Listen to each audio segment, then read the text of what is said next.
We've got these pieces of equipment sitting out in the brush row they're overgrown. There's a tree growing through the middle of them because they've been there since we bought them and we've never used them. They're just a monument to tax avoidance. And so I think that those are some of the things that we need to have our paradigm shifted on some of these things. And I think that all these, ultimately, success in all of these come down to communication. The story that Dallas Mount always tells is when he was teaching the High Plains Ranch practicum, he said one of the things that he learned in business is if it's not a good business decision, it's not a good tax decision, that we shouldn't be making business decisions based on tax avoidance. And another witness to call to the stand in this regard is John Haskell, who said somewhere in the neighborhood of high 5 figures is where you start to worry about those taxes. Before then, we're probably not going to worry too much about the taxes. We're going to pay them and we're going to keep growing the business. I pay a lot of money in taxes. I'm like, okay, if I buy that, it better create cash flow for me. And so if it creates cash flow, I have more taxes to pay. I have to justify that piece of it, right? Like, okay, I should buy that rental property or I should buy that ground, but I'm not buying it to go backwards because it's a horrible business decision. Yet we do that because we don't want to pay taxes, and then we don't pay taxes, and then we cry that we don't get Social Security. Well, you didn't get Social Security because you didn't pay taxes. It all comes back around. And granted, Social Security is its own topic. If you were driving by John Deere, Case IH, Caterpillar, I don't care who it is. If you're driving by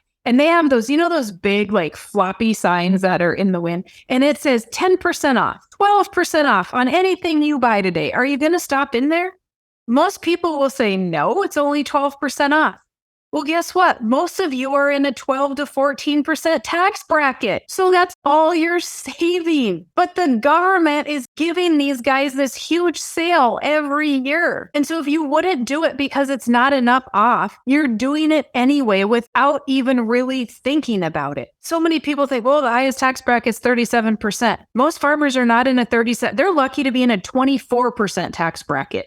And so when you're in a 14% tax bracket, you're only saving 14% of the cost of that item. You are not saving the entire cost of that item. Ultimately, what is the goal of making a year-end purchase to avoid taxes? It's to make you look like you failed at your business. It's to make you look like you didn't make any money last year so that you don't pay taxes. And then, like you said, at the end of the day, we've got 5 more years of that same payment coming up that we've got to figure out how to make, or 7 years or whatever the amortization schedule is. We've got to make that payment for all of those future commitments we've made. And so we need to pay attention to that and make sure that it's a good decision, that it's going to help us grow the business ultimately. This is funny. I talked to a dairyman a few months back, a profit of $3 million a year in the dairy industry. And I said, what in the world? I said, you're not buying things to avoid taxes, are you? And he said, no. He said, my dad read Robert Kiyosaki's book years ago. And he said, we don't buy anything unless it produces cash flow.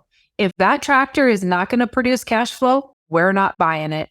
And they have 0 operating notes, 100% cash making $3 million a year. And they're not some big, massive operation. I mean, they're a big operation, but they don't have this huge overhead. And if all of us thought like that, is that tractor going to create cash flow? Not, oh, it pays for itself and we get to break even.